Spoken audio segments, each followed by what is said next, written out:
How to get Edith's Suitcase in Merge Mayor. So Edith's Suitcase is part of the Seaside chain.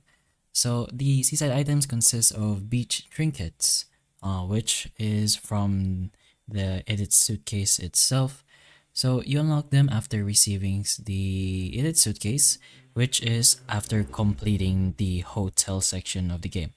So to get the suitcase, just go ahead and progress into the game. Eventually, you'll reach the hotel section.